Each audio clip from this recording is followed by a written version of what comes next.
Queridos irmãos, queridas irmãs, então,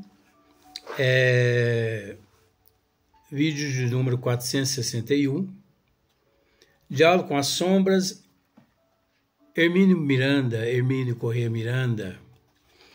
Então, o tema, bruxos, não magos e feiticeiros, que bruxa, mas também é a mesma coisa, magos e feiticeiros. Então, dando sequência, a despeito disso, não foram poucos os prelados católicos que durante toda a existência mantiveram cultos paralelos de magia negra com os seus estranhos rituais. Quantos milhões de médiuns foram queimados? Eu não vou dizer assim quantos milhões de médiuns foram mortos. Sabe por quê? Porque a morte não existe. O que esses prelados fizeram, nada mais, nada menos que queimaram o corpo físico de uma individualidade eterna. Ou melhor, desculpe.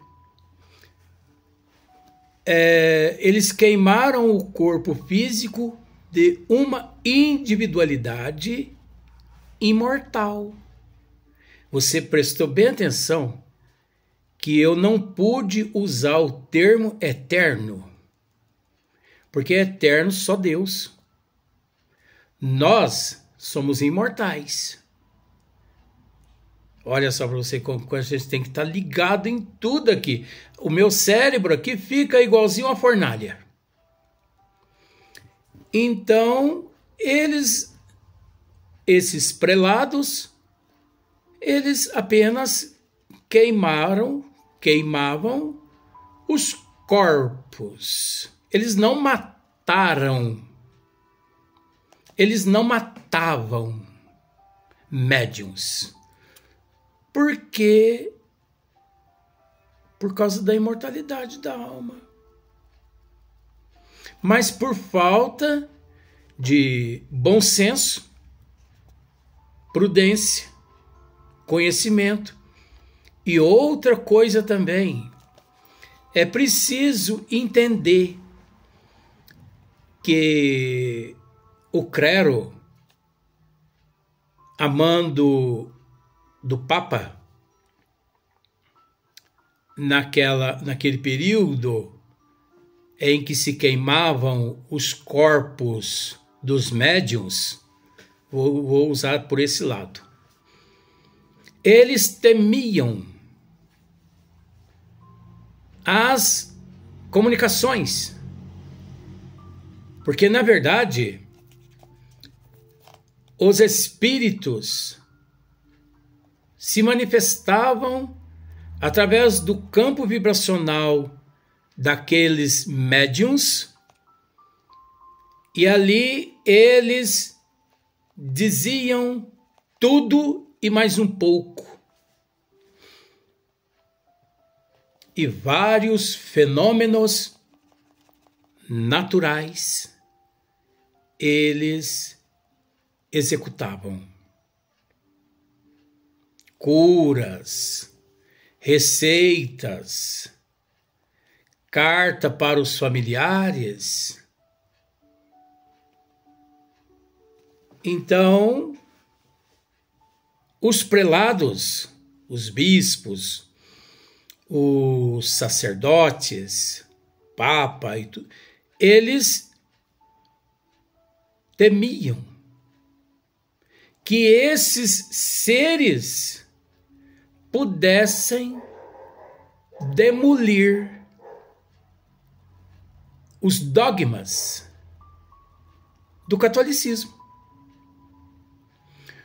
Porque é preciso dizer que lá no princípio, principalmente na época de Constantino. Constantino, a sua esposa, acho que é Constantino mesmo, né? A sua esposa Teodora, que não tinha nada a ver com isso, ela influenciou o esposo num evento, num encontro ecumênico. Ela o influenciou a retirar ali da pauta tudo que se tratava a respeito de reencarnação. Por que que ela pediu para que fosse retirado a reencarnação das leis? Ela baniu, ela pediu e foi banido. Acho que é Constantino mesmo, né? Vocês desculpem se eu errar aqui, porque é um nome, porque é muitas coisas, mas falando em Teodora você vai saber. Porque é muita informação na cabeça. Por que que ela pediu para banir a reencarnação? Porque Teodora, ela... Eu vou contar por alto, porque faz parte também do assunto, mas não há necessidade de entrar no mérito.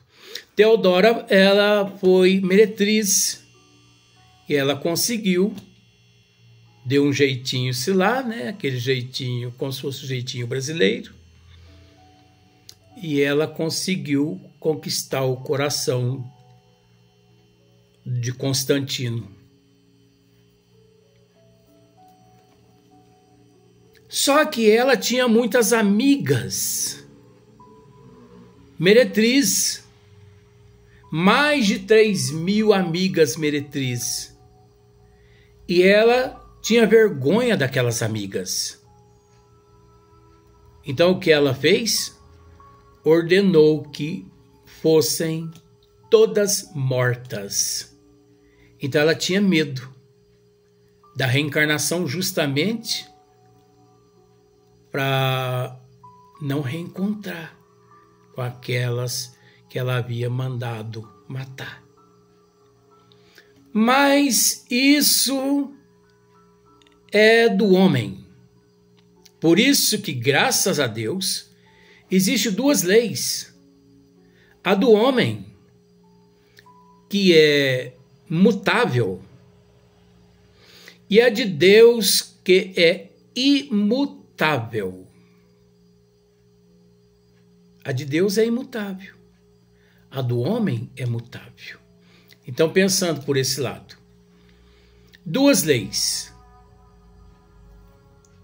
A do homem é perecível. Todos os dias muda. A de Deus é eterna. Imagine se as leis do Criador encontrassem-se sob o poder de um ser humano. Pelo amor de Deus, coitadinho de nós, se é que nós merecemos ser tratados como os coitadinhos.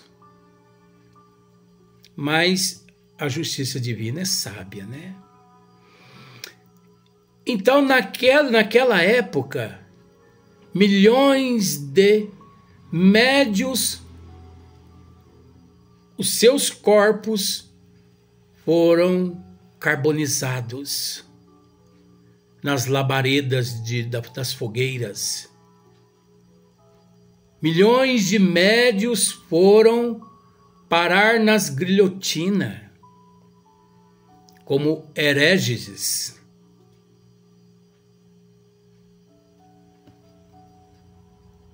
Tudo por quê? Porque os espíritos apareciam a esses médios, então esses médios viam, eles ouviam, eles conversavam com os espíritos como no caso de Joana d'Arc. Joana d'Arc, vou usar passado, foi médium. Ela era uma médium. Ela mantinha contato 24 horas com o plano espiritual. Eu não vou dizer que eu mantenho contato com o plano espiritual 24 horas. Não. Mas que depende de mim, depende. Eu posso me encontrar no fundo do fosso. Eu posso me encontrar lá no buraco. Mas se alguém aproxima-se de mim, necessitando de ajuda, eu me levanto, emocionalmente, psicologicamente, assustadoramente, que as pessoas ficam até meio que incrédulos.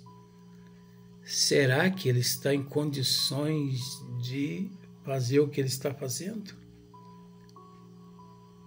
Eu tenho uma facilidade imensa de ir para o fundo do fosso e de deixar o fosso instantaneamente. Eu consigo manter essa disciplina. Eu tenho os meus motivos. É preciso essa disciplina, esse controle. Então vejamos. Hermínio Miranda, ele continua dizendo assim: ao escrevermos este livro, o mundo moderno assiste, algo perplexo, a um fantástico ressurgimento da magia negra e da feitiçaria por toda parte, e desta vez não nos países menos desenvolvidos. Não nos países menos desenvolvidos ou primitivos, e sim nos mais avançados, e sim nos de mais avançada tecnologia e mais sofisticada cultura, como a Inglaterra, os Estados Unidos, a França, a Itália. Por que será, né? Por que será essa migração do primitivo para os mais cultos? Será que, de fato, merecem eles o título de cultos?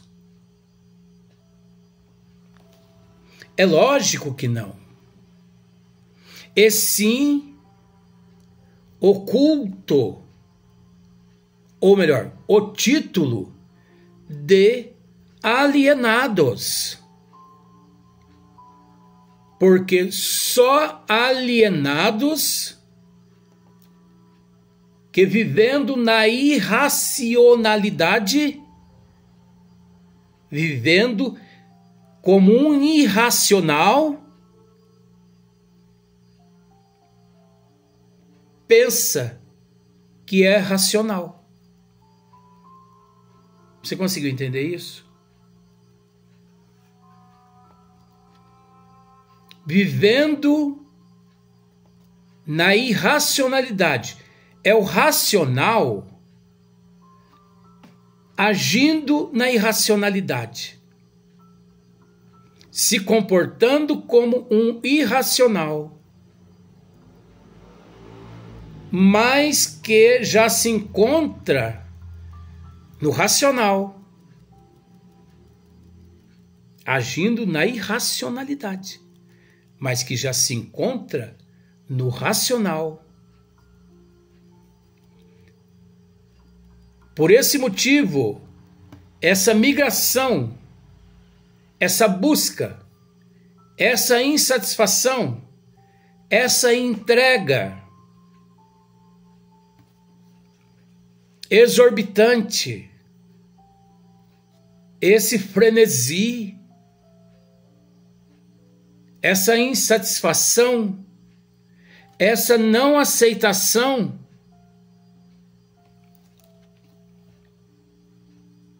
obviamente, os caracteriza como alienados. Porque só na alienação, para agir conforme agem, estando no racional e se comportando como um irracional. É o estado de alienação, de pobreza de espírito. Pois apenas o século, pois apenas o brasão, o status, a condição socioeconômico que apenas os diferenciam. Só. Mas o princípio, o que trazem,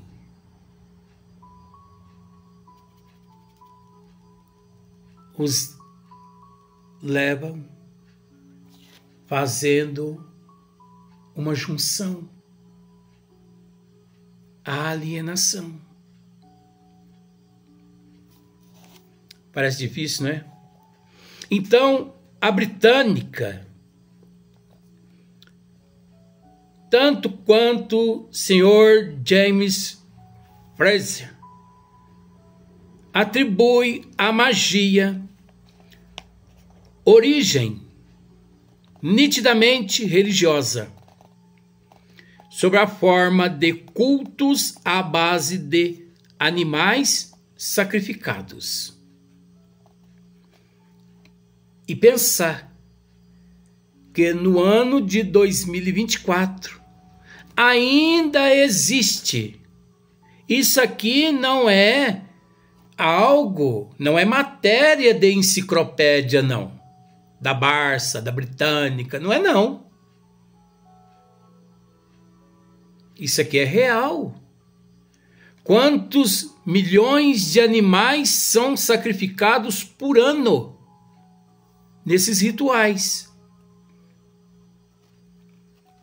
Sob a forma de cultos à base de animais sacrificados, oferendas de sangue e de estranhas substâncias eram feitas. Como são ainda feitas, para propiciar os deuses. Nós, através da história, sabemos que os egípcios assim agiam, os sumérios, os fenícios. Vamos pensar enfim, muitas raças aqui na Terra.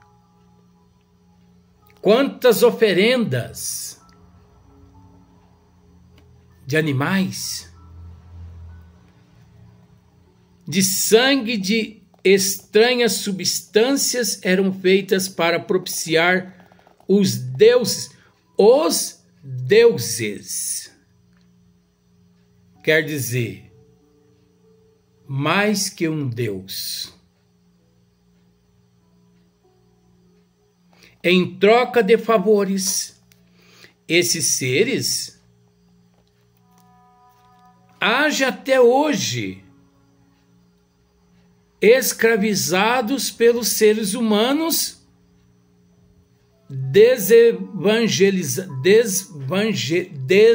evangelizados, porque esses seres humanos que trabalham com esses elementos são seres sem cultura, são seres sem moral nenhuma, são seres primitivos. Porque se tivessem conhecimento, evangelizariam esses espíritos, porque esses espíritos são sofredores,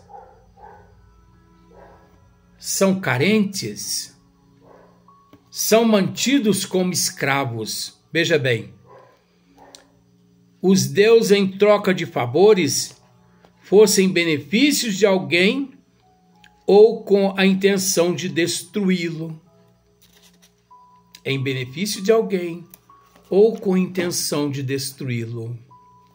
É preciso dizer, vou repetir, nunca que devemos duvidar desses elementos. Tem uns que usam outro termo, correntes, mas eu não acredito nesse termo. Eu uso esse termo, elementos. O mal existe sim, pois o mal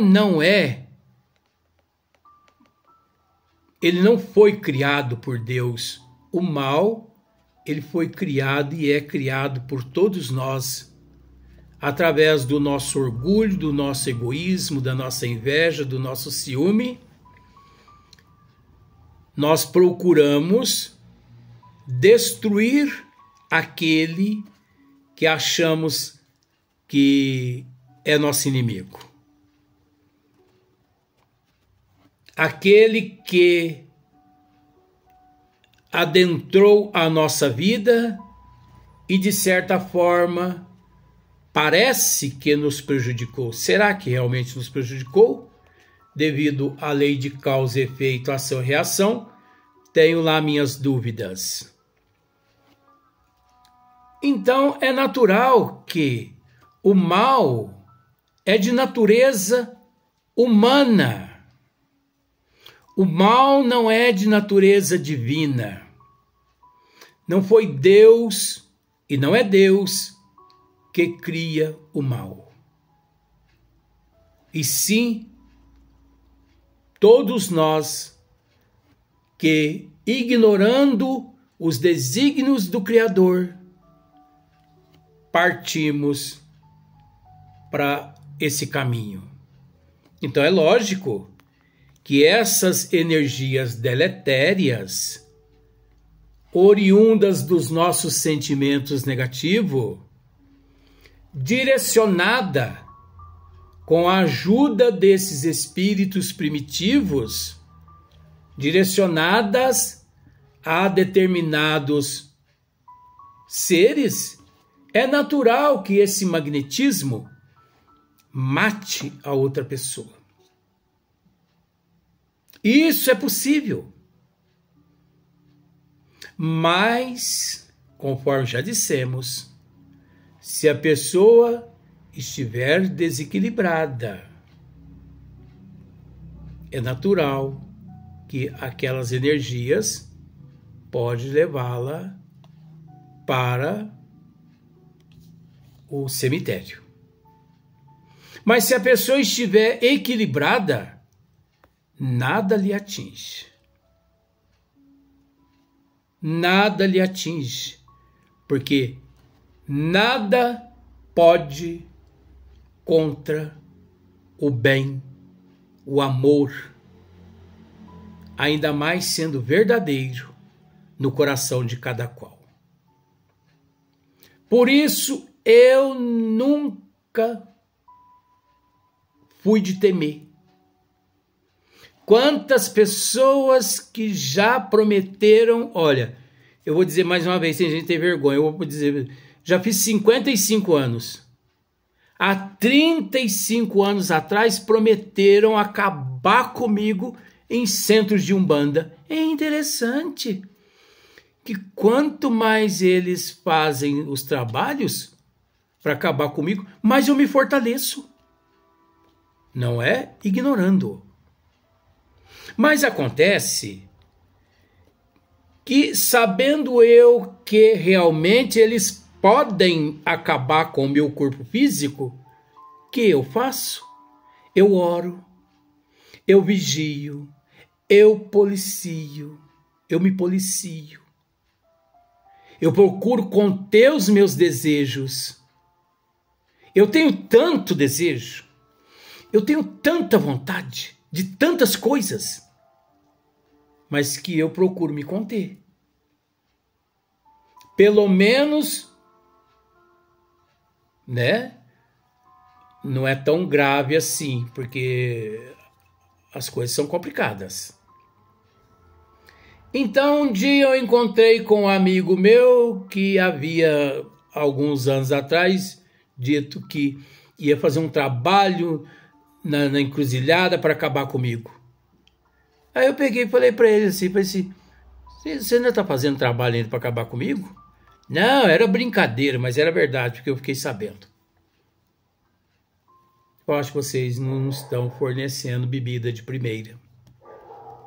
E nem carne de primeira. Porque esses espíritos também gostam de comer picanha, gente. Ué? Não é só nós aqui no corpo físico, não. Eles querem picanha. Leva lá uma capa de costela para você ver. Eles não atendem, não. Leva lá um fígado para você ver, empanturrado de intoxina. Eu falo mesmo, ó. Deixa eu falar. Se não for para falar, eu calo a boca. Então eles não querem essas pingas misturadas com etanol, não. Eles querem pinga de alambique pura. Agora, você sabe, né, que quem come carne e quem fuma e quem bebe é o médio. Ali. O médio é que é um cachaceiro. O médio é o que é um guloso ali na carne. Os espíritos, sim, eles se aproveitam dos fluidos, das energias, daquelas substâncias ectoplásmicas, daqueles elementos todos. Então é assim, né? É lamentável. Então, olha, oferendas de sangue de estranhas substâncias eram feitas para propiciar os deuses em troca de favores, fossem em benefício de alguém ou com a intenção de destruí-lo. Entre os ritos destinados a destruir um inimigo, por exemplo, o mais antigo, dramático e conhecido, consiste em modelar uma pequena estátua representativa da vítima, geralmente em cera e com os métodos apropriados, espetá-lo com agulhas e punhais. É o tal do voodoo. Você pega um bonequinho, lá eles pegam um bonequinho, faz um bonequinho do Luiz Antônio lá, né? E começa a espetar a agulha lá naquele bonequinho. E onde eles espetam a agulha, punhal lá naquele bonequinho lá, é natural que aqui o Luiz Antônio vai começar a sentir os impactos, a enfermidade, as dores macabras, dores terríveis que a pessoa pode tomar até morfina, que não tira a dor. Ô Luiz, mas então é verdade isso? É verdade sim. Isso são energias neutras.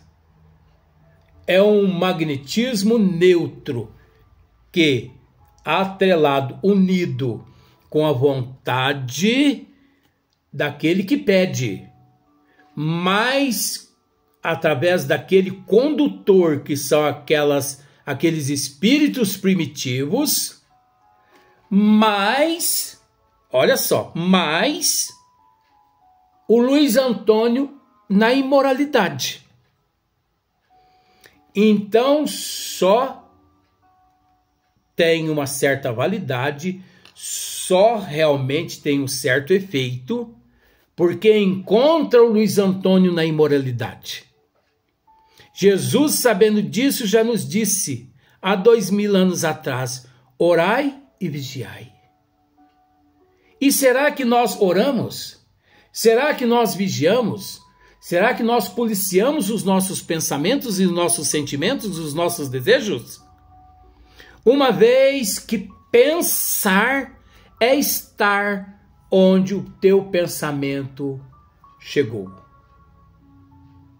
Então pense em mim agora. Pensou? Você está aqui ao meu lado. O teu eu está aqui ao meu lado. Nós nos encontramos onde o nosso pensamento está. Então, o Luiz Antônio na imoralidade, o Luiz Antônio nesse trabalho de voodoo, eles conseguem matar o Luiz Antônio, sim. Matar o físico, tá, gente, que eu quero dizer.